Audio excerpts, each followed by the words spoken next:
So welcome back to DC Silver Age Storytime, and today's story comes from Action Comics number 302, published in July 1963, with story by Leo Dorfman and art by Jim Mooney. I must destroy, ruin, devastate.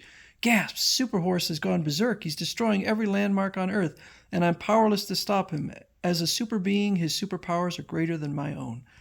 One day, Superhorse suddenly goes berserk and starts acting like a raging demon. What is the mysterious force which causes the Stallion of Steed to erupt in maniacal fury? What has turned Supergirl's best friend into an enemy of law and order, a menace to national security? The world will never forget the day Superhorse went wild. So, Linda Lee is at the Sea Circus, and this girl says, "That juggling octopus isn't very skillful, is he, Linda dear? That's the third time he dropped those balls, mother." Okay, so it's Linda and her mom. I think just having it juggle at all was pretty amazing. So they're unimpressed by the leaping porpoise. And later on, the owner is talking to, I guess, a ship captain. "Let's face it, Finney, this show is a flop. The audience gets smaller every day. What we need are some lively acts to bring in the customers. Quit complaining, Corbin. We might make enough to get along. It's not enough for me. I've just got an idea. If we had a mermaid and a merman, the customers would come in droves." "You're out of your mind, Corbin. Where would we find creatures like that?" So apparently out in Zone X, but Zone X is not legal for fishing. "I've got money sunk in the Sea Circus, and I say we're sailing to Zone X to catch ourselves a star attraction. Understand? Ugh."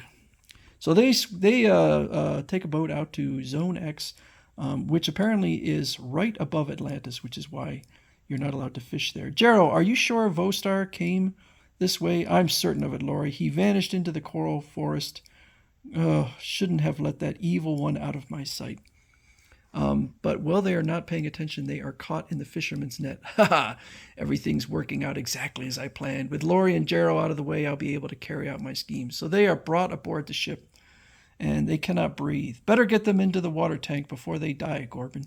Just let them lie there until they weaken a little. They'll be easier to handle." But along comes Supergirl and Superhorse. "Superman, Supergirl, Laurie and Jero calling by telepathy. Help us, we are in danger." So they head out. "Supergirl, Superhorse, what's the idea of dumping our catch back into the sea?" Well, they're mermaid and merman. Really? Did you think they wouldn't? "We'll turn this ship over to the authorities, Comet. Those poachers will be punished for fishing inside Zone X." So Jero and Laurie thank them for the assistance and explain to them that they were looking for Volstar, a brilliant biologist at Atlantis Zoo, discharged for performing forbidden experiments and for using radiation waste to create ghastly mutations. "You are hereby dismissed from your post. You'll all pay for this, especially Laurie and Jero, who testified against me. But forget Volstar. Since this is Comet's first visit to Atlantis, why not show him our undersea wonders? You could start at the zoo." So meanwhile, Volstar is out there fuming. "It was my telepathic messages which gave Corbin the idea of capturing a mermaid and merman and guided him here to Zone X. Then Supergirl and Comet ruined my plans. But this mental command helmet will help me get my revenge."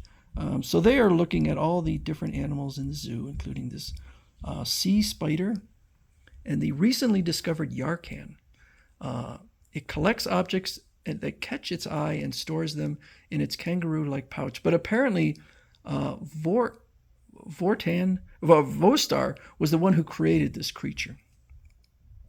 And in his pouch is a lead box with a hunk of kryptonite in it. "Kryptonite, its rays are attacking me. Oh, the pain." "Ha! Years ago, Superman threw that lead box with kryptonite in it into the sea. I saved it and ordered the Yarkan to hide it in his pouch until I found a use for it." Superman, here's a tip. Just fling him into the sun. Then nobody will find it. Superhorse also topples over. But now, Vostar thinks that it's because everyone thinks that the horse is Kryptonian, but he was just getting down so that Supergirl could be helped up. And he helps free her. Gulp. He's saving her, but that's impossible. How can Superhorse survive effects of that deadly kryptonite? I better leave before I'm seen around here. So Jero and Laurie come along and they take care of the creature. Lucky for me, you're immune to kryptonite since you weren't born on Krypton. And then yet again, we get his whole backstory with Cersei and the serum and changing into a horse. Thank you for this kiss. Thank you. This kiss is for you, Jero. She's very fickle. Supergirl doesn't know it, but she kissed me like that once. And so we get another recap of him turning into a complete human every time a comet passes by Earth. And then they are shown kissing. Well, temporarily human, I assume the identity of Bronco Bill, a rodeo star. As the king of the rodeo, I received my greatest award from Supergirl. Meanwhile, Volstar is watching them. That's twice they foiled me. Since I aspire to take Luthor's place as the world's most dangerous, he mentioned that before, criminal scientist, I can't let them get away with it. But I'm planning a diabolical vengeance that even Luthor wouldn't think of. So there's a message comes out. Coast Girl calling Supergirl. Automatic lighthouse at Diamond Reef is tottering on its foundations. Passing vessels in danger. Please report at once. So she heads off, and it turns out it's Super Horse smashing it. Now I'll use my heat vision to turn this huge boulder into an incandescent beacon to replace the one Super Horse destroyed. I don't think that would work. So they thank her for lighting the way. I'm sorry, Supergirl. I don't know what happened. I just remember a sudden mad desire to break and destroy. You mustn't misuse your powers again, Comet. Let's hope that strange destructive urge was something temporary. But it isn't. And at the Navy Yard, Super Horse is once again going crazy. She fixes the damage, but the soldier says, "Thanks, Supergirl, but I warn you now. You better put a stop to Super Horse's destructiveness. He's becoming a menace, and he is just completely under the control of Volstar. Comet doesn't know it, but my telepathic command helmet is tuned to the frequency of his brainwaves. My order compelled him to run amok. Before I'm done, Comet's act of senseless destruction will turn Supergirl against him. She'll become his mortal enemy. It will be the greatest criminal feat in history, and I, Volstar, will replace Luthor as the world's most evil." He's obsessed. So it looks like Super Horse is destroying probably the Hoover Dam, the Statue of Liberty, and the Washington Monument. He's really going crazy. So the U.S. decides they got to go all out and stop him. I understand, sir. You must do your duty. But she should tell them that he's indestructible. Oh, they hate me. Everyone has become my enemy. I don't blame them, but I wish I knew what causes these insane moods of mine. We can't harm him. He's invulnerable. Yeah. Super Horse, this is Volstar of Atlantis. My hypnotic command helmet is tuned to your animal brain. My orders are turning you into a demented destroyer. Haha, you're in my power.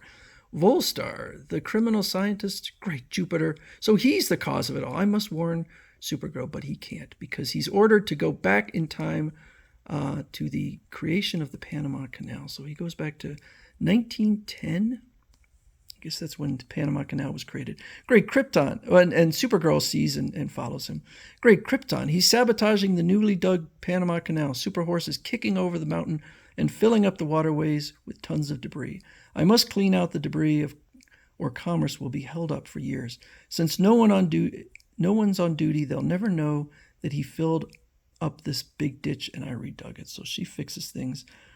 And he starts turning back into a centaur and then into a human. Odd, only the presence of a comet turns me into a human, but I see no comet anywhere. I usually keep my human form for at least a day. That gives me time to find out what happened. Well, it turned out that when he went back in time, he went back to when Halley's Comet was first seen, and so that's why he is changing back into a human, or is back into a human. I understand now. Volstar ordered me into the past to interrupt work on the Panama Canal, which is weird. I must have emerged in 1910, the year Halley's Comet appeared. Halley was the astronomer who discovered that throughout the centuries, this comet orbit past the Earth every 75 years and will next appear in 1985. Wait, I no longer hear Volstar's telepathic commands. His hypnotic device has tuned to my brain frequency when I was Super Horse and doesn't affect me now that I'm human. This is my chance to tell Supergirl about Volstar. But she's out at the amusement park with Dick Malvern. Why the blues, Linda? You're supposed to have fun at a carnival. But Dick, I'm really having a ball. I can't tell him how worried I am about Super Horse. I've searched everywhere. and I can't locate him. It's Supergirl in her other identity. Now, or how can I tell her about Volstar without revealing my own secret identity? This fortune teller's tent gives me an idea. So he makes himself up to look like the fortune teller, who is apparently away. Oh, lovely one, my crystal ball predicted you would come. You are troubled about a friend. Let Misto help you.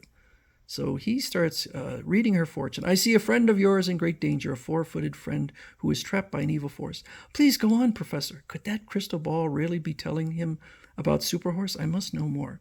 So he gives a prediction saying, oh, crystal ball, search through earth, air, fire, water, find the source of evil. Wait, there in the ocean I see a sinister shadow. Is it a fish, a man? Perhaps it is both. A sinister shadow, part man, part fish.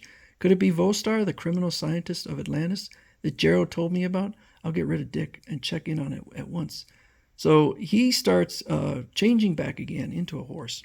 There, I finally fixed the monitor. I've got Superhorse in focus. Now I can give him more destructive commands. But Supergirl shows up. I have no idea how she found Volstar. I guess she just, at any moment, could have found him. So Superhorse is planning on destroying the White House. But Supergirl sends him a command. Attention, Superhorse. This is Supergirl. Cancel all previous orders. Switch to your normal behavior pattern and report to me in Atlantis at once. Thanks, Supergirl. You freed me from this terrible mental slavery. So, you think you've stopped me, fools. No prison can hold Volstar. I'm the world's greatest criminal scientist, greater even than Luthor. So he considers himself Luthor's rival. This could lead to real trouble someday. A handsome young fortune teller? There must be some mistake. I am Professor Misto. I see, thank you. Then who was that man who told my fortune? He looked so familiar to me. I wonder if I'll ever see him again. I have no idea why Comet wants to keep this all a secret. It doesn't make any sense to me. And Volstar, I'm not thrilled of him as a villain. I thought Les Lallar was a very compelling villain, and they killed him, so I don't understand that. It's a fine story. It's just there's little details that kind of bother me.